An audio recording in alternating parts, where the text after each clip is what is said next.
excited because the nib on the pen is what we classify as a music nib.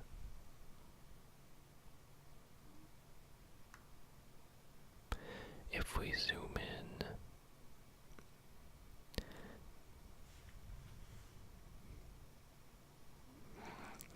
you can see these two slits down the center of the nib, coming to the point right here.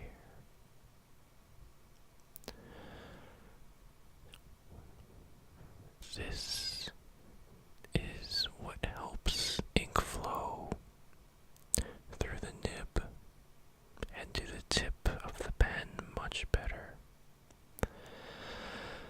However, this is not the best example of what a music nib is meant for. Music nibs are obviously meant to write music with.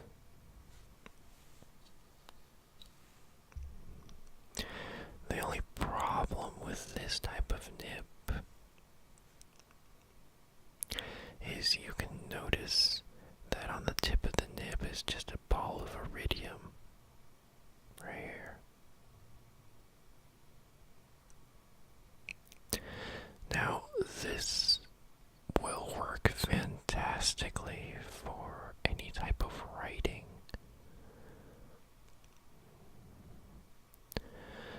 However, if you want to write music, you need something a little bit different.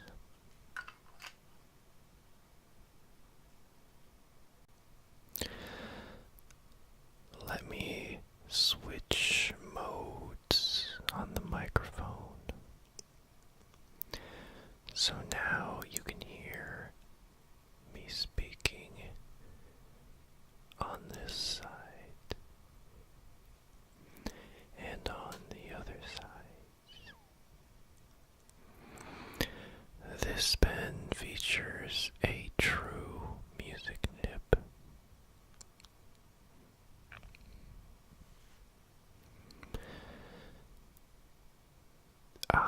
This is a Franken pen is what we call it. On the exterior of this pen, it is a Conklin Toledo. However, on the inside, it's a completely different story.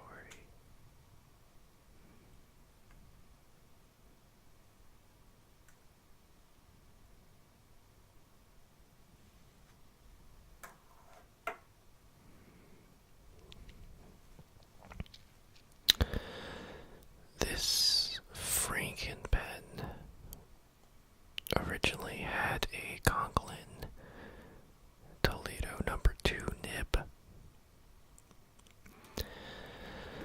But when I began repairing it and eventually broke the grip section right here, I had to scrounge and find a new section, and well, the new nib didn't fit back into the section, so I used this music nib that I found out of one of my junk pens. This nib has the same principal design as the Nippon set that we viewed earlier.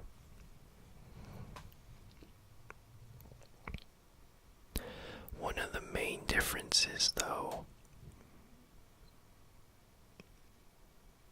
is if you can see, it is cut flat on the top.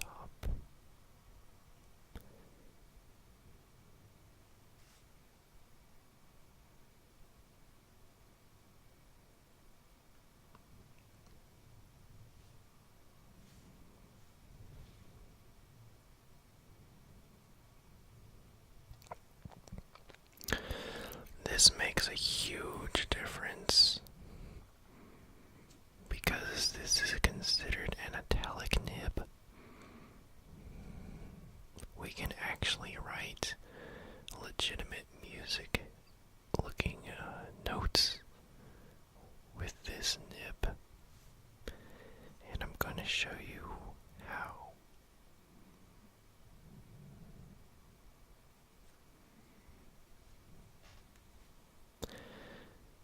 Let me just make sure there's no ink in here.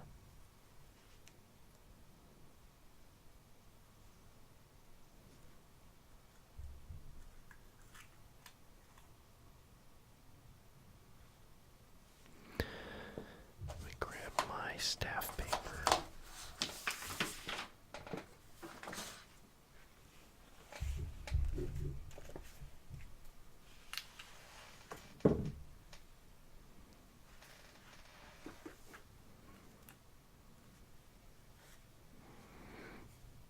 Adjust the camera.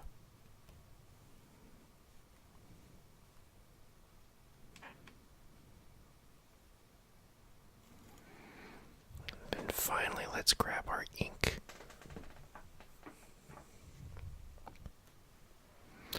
We're going to be using Mont Blanc Midnight Blue.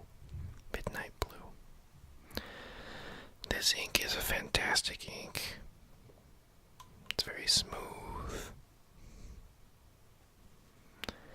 So what we're going to try first is writing a couple notes using our Nippon sets.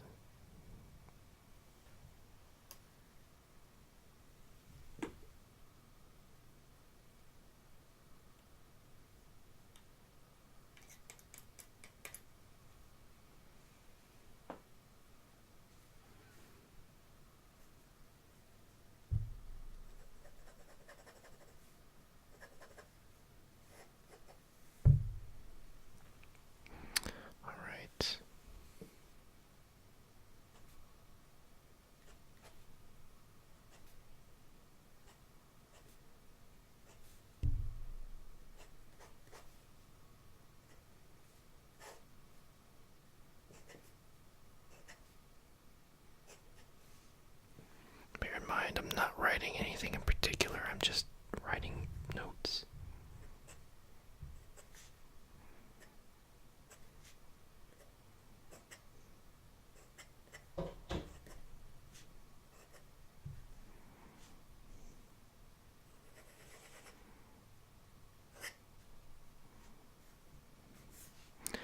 So you can see the line is pretty consistent.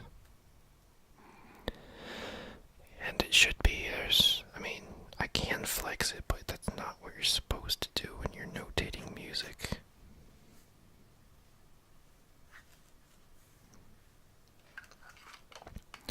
Now let me show you what it should look like.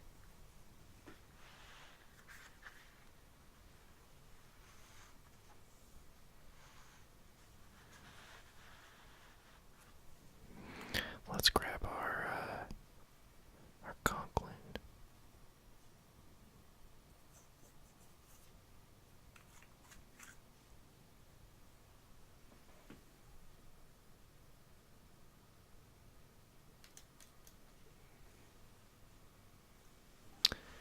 Now watch.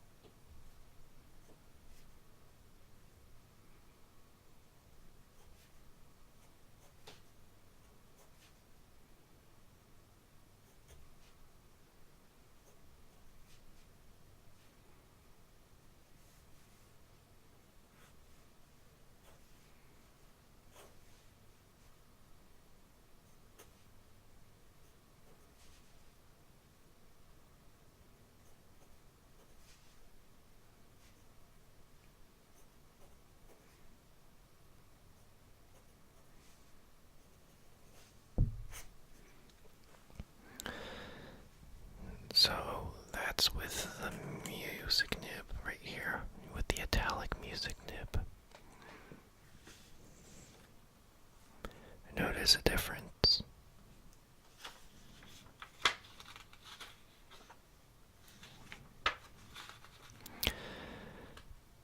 If you've ever seen any form of jazz writing before, any kind of jazz music notation, like say from the, the 40s or the 50s, you'll see the handwritten music looks kind of like this. Nothing like this. It's because they're using this kind of nib. That's what they're using to notate their music in order for it to be legible.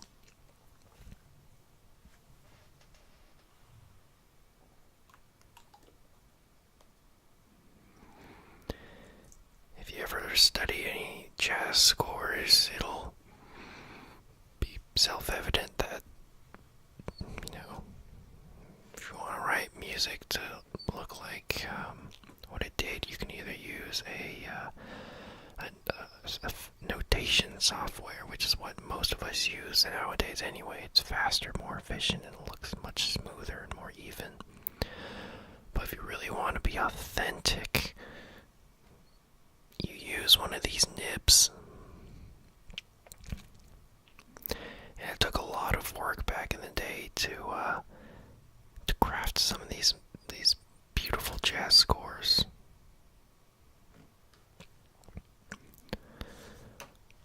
Let's take a look at some more pens.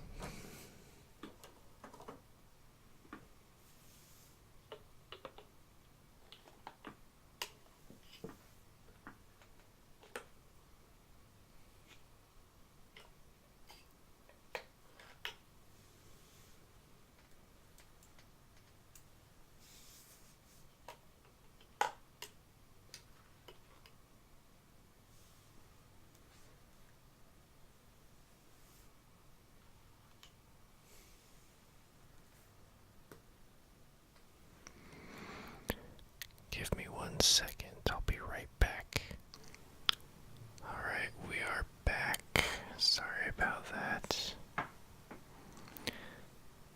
Looks like the memory on the card was filling up pretty quickly.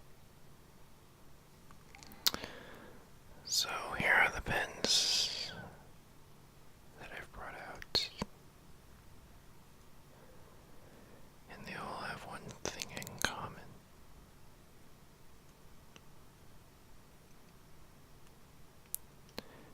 Yup, they are all Waterman.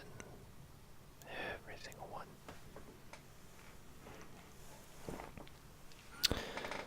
So, here's a very famous, or well-known Waterman pen in particular.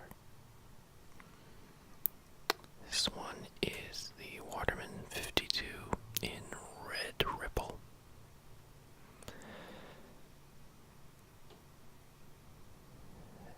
This design really got people's attention because before, you have to remember, pens originally looked like this, or like this, or if you had the money, like this. So when something that looked a little bit more interesting, that wasn't just black or an expensive silver or gold overlay, came to the market, people jumped at this opportunity that Waterman was offering. This is what we call the Red Ripple design. This is indeed hard rubber. However, it's mixed with something that makes it this color. I don't know what it is, but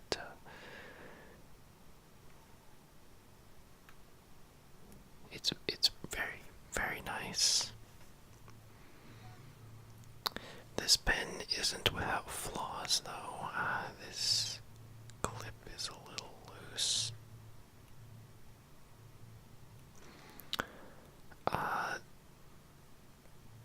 see some brassing on the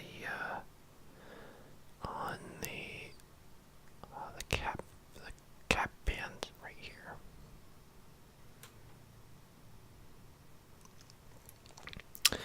The engraving is incredibly faint.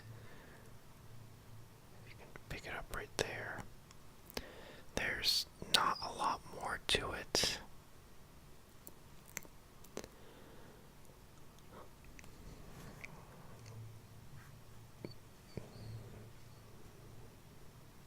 If it can focus, it'll pick up the,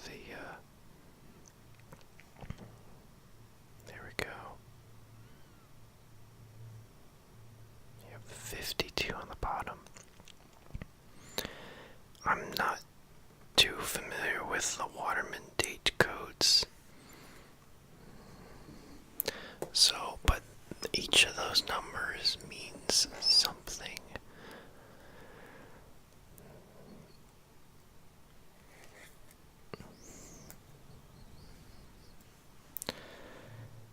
Now, back in the 1920s, you had this pen come out. This is a Waterman 452.5V. And it's a woman's pen. It's a lady's pen.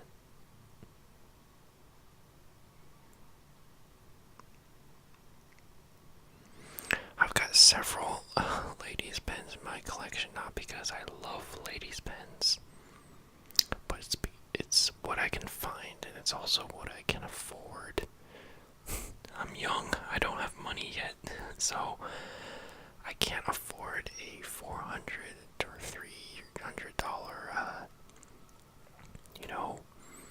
big Parker Duofold.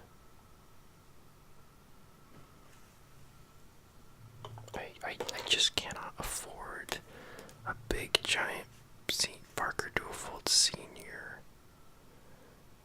I mean, I'll never get one of these. Oh wait.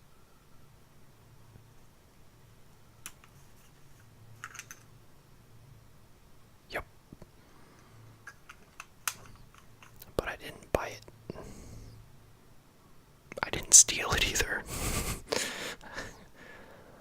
But that's for another day.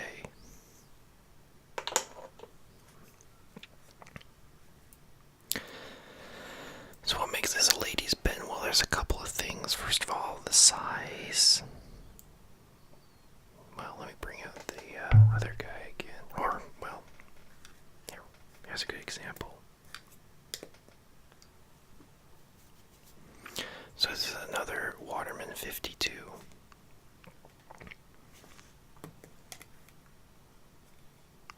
You can tell, obviously, that there's a size difference, but that's not the main difference.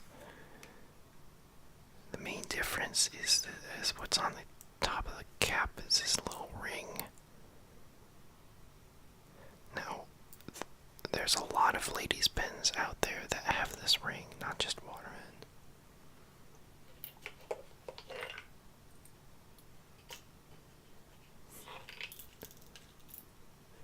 And the reason they have this ring on here, and this was a trend back in before, I think, the 1930s, the fashion kind of died away at that point, was the idea was so you could hang it around your neck, as a woman's pen.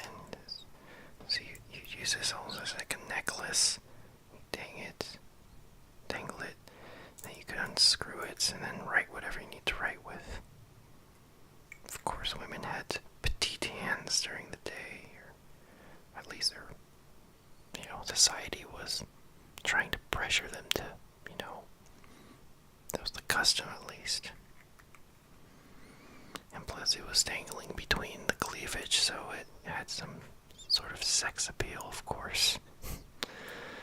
Nothing more sexier than a pen just dangling there, I guess. Anyhow.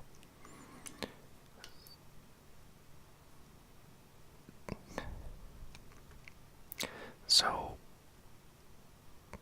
that was the idea behind these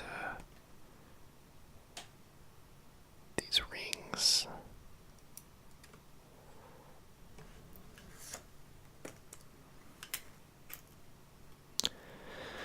Of course, we don't use these today, and I never intend to. I never intend to wear any of my pens. You just don't do that. I'm a geek about fountain pens, but that's taking it a little too far, isn't it?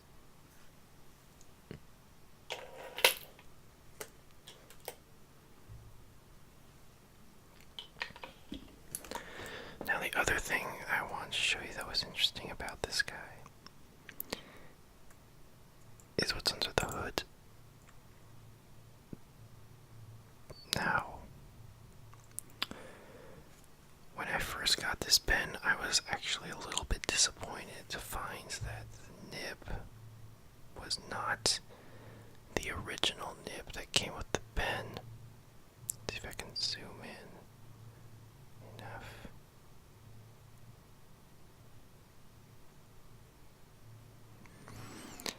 This nib is a Schaefer's 33 nib.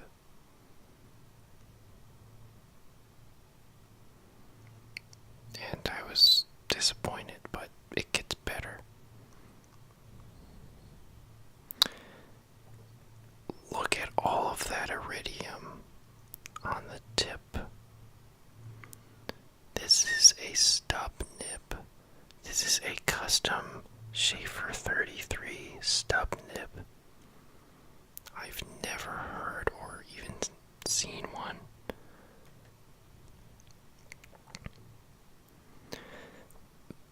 The nib that would have originally come with this pen, my guess would be some sort of Waterman Ideal number 2, which in itself is, they're fantastic nibs. There's nothing wrong with them at all. However, someone took the liberty to swap out the nibs for this juicy, really big fat stub nib that writes incredibly smooth.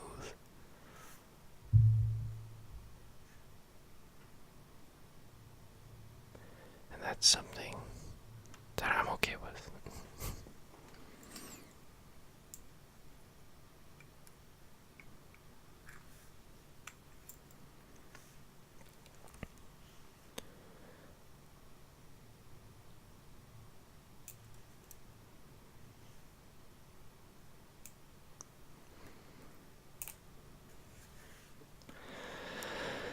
The Waterman 52 came in a few varieties to my knowledge, and actually we just came back antiquing yesterday, and I picked up this pen, and then we'll follow up with this guy for quite a good price. I'm not going to tell you how much, but I'll just let you know that in total I didn't have to spend, I spent easily less than $60 for both of them. Total.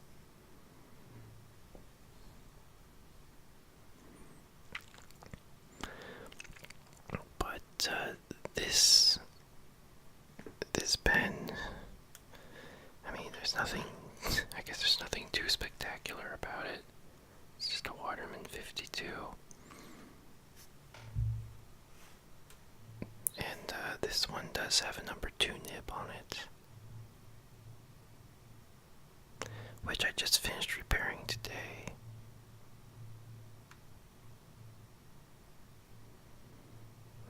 Let's see if I can get that the engraving to show up.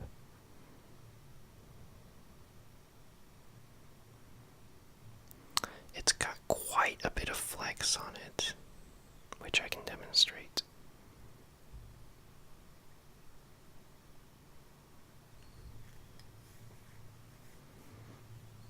Let me adjust the camera.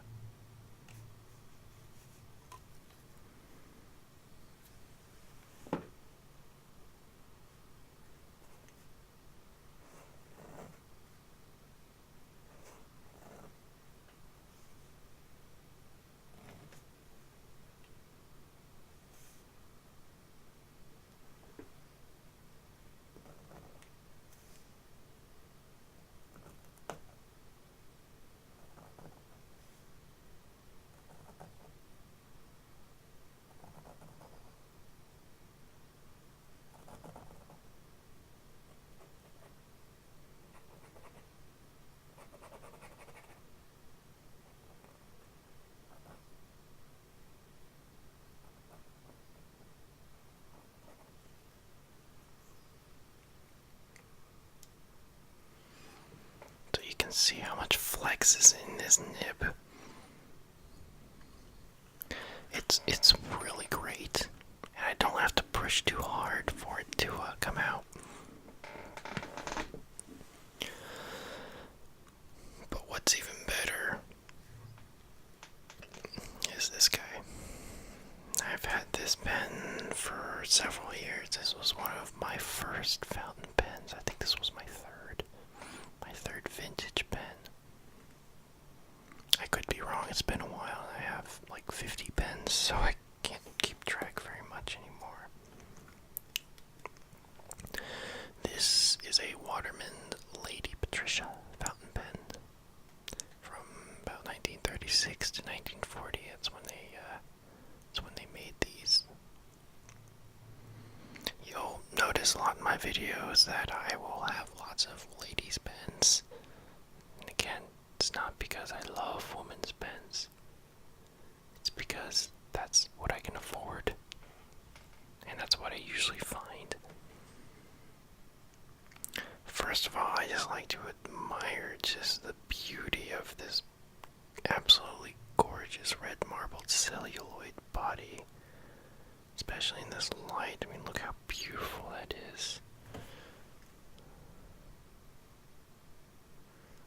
I could just look at that all day, couldn't you?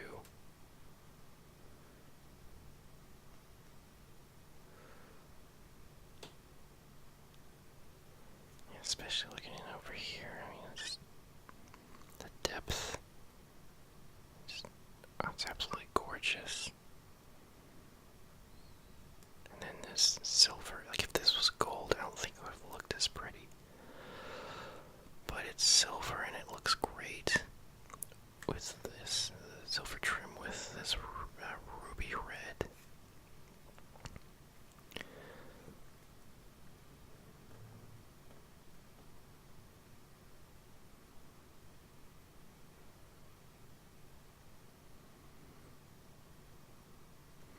Let me see if I can zoom in over it. It has the marking right there.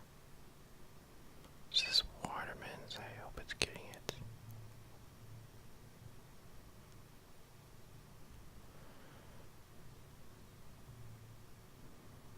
No, it's not getting it. I'm sorry. Anyhow, this nib is also a number 2 Waterman nib. But man, is it something else.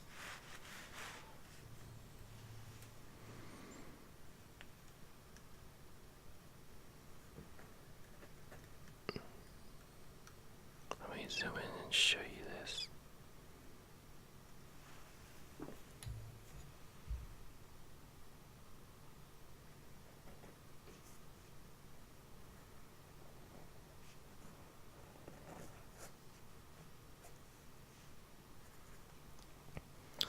Yeah, it's a great nib. It's very soft, but it's not like a wet noodle or a super flex.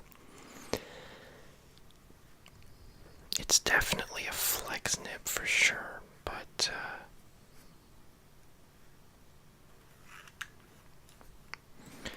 by no means is it a super flex. You can do, your normal riding with this pen, no problem. But like a nice sports car, when you wanna, push the pedal a little bit, it'll make you smile, and you'll have a fun time. Going fast, or in this case, giving it some flex.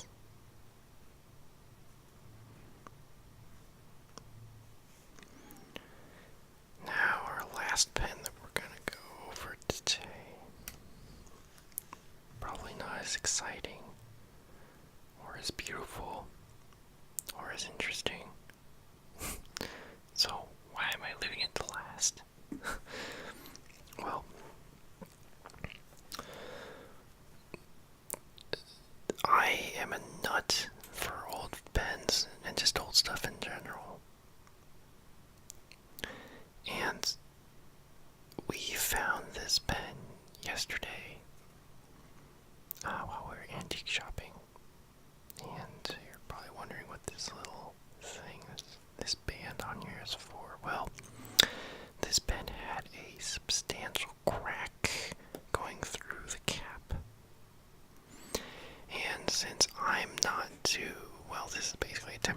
fix in order to prevent the cap from splitting anymore.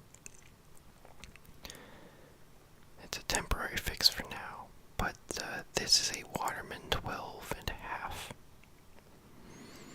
I've never heard of a 12.5 Waterman pen before. I've heard of like 44s, 452s, 42s, 512s, stuff like that, but a 12, I've never heard of. And plus it's a Waterman's. I mean, you can't go wrong, and also I was looking at the price, and it's like, hey, I like that. That looks good, and I can afford it easily. So, let me show you the beautiful, beautiful sharp engraving on here. I mean, this is wonderful. I mean, here you go. Look at how crisp the engraving is. This pen has almost never been used, it seems like. And again, it's almost never been cleaned out. My guess is that once the crack happened, I guess someone just put it in a drawer and never touched it again, because I was doing some investigation of the nib, looking at the tipping. You can tell how much a pen's been used before when you look at the tipping on the nib. Now, if the tipping, let's see if it'll focus. I don't think it'll focus. You're gonna have to just take my word for it then. But when there's like a big weld of either iridium or some hard material on the nib, that's usually a clear indication that it hasn't been used very much or at all.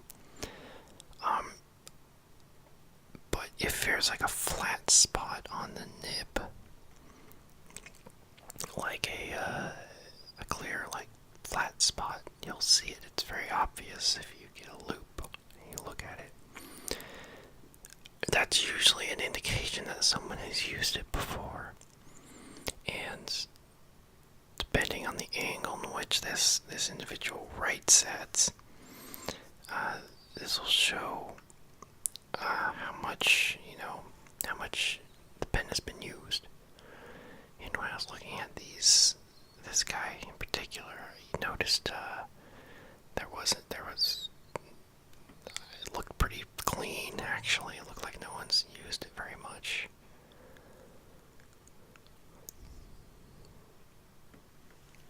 So this is a slip cap or cone cap, which thank God they finally rolled out at some point, because these just never stay put or stay intact, because this cracking is so easy. You just need to force it on just a little too much and it cracks. Thankfully, it boasts, because look at this. It's a small pen for me, especially. It's a small little pen, actually, and posting it's kind of a must for me. But this is an indication of those really old pens during the day, turn of the 20th century. Those are my favorite, personally, and before. To find a clean piece of real estate on this paper, so I can show you, because this guy flexes as well. So let's get a good look at that nib. It's number 2 as well. Isn't it beautiful? I just love these nibs so much. They look great and they perform excellent. Let's see, come on.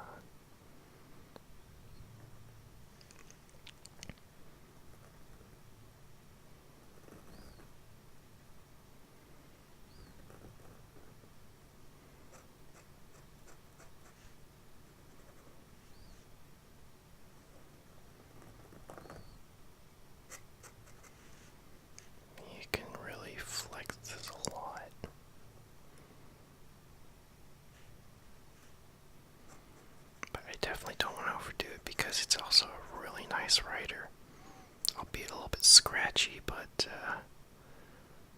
still pretty great overall.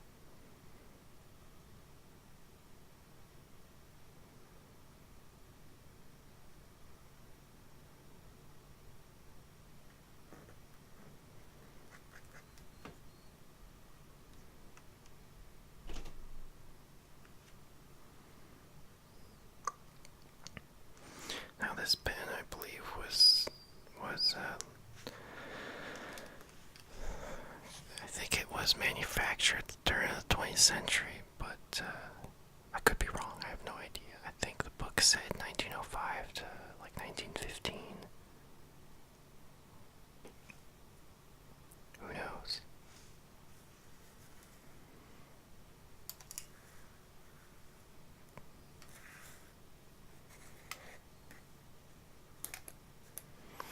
I guess one last thing before I get up, I end this video is, I guess, maybe a side-by-side comparison of the 252s.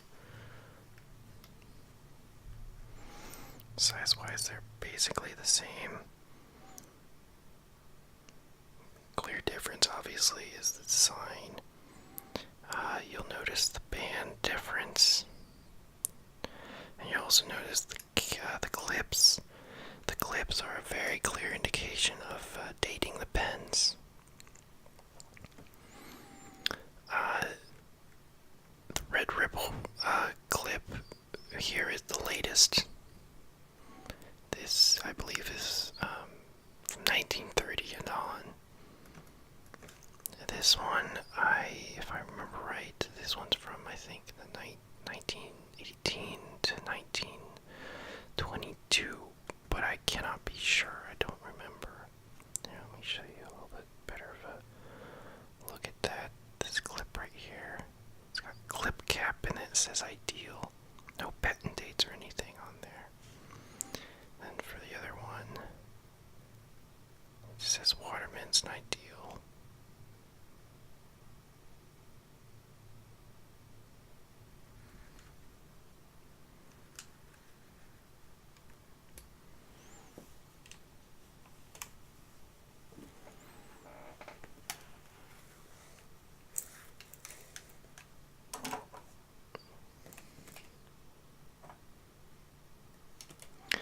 And that's all we're going to do for tonight.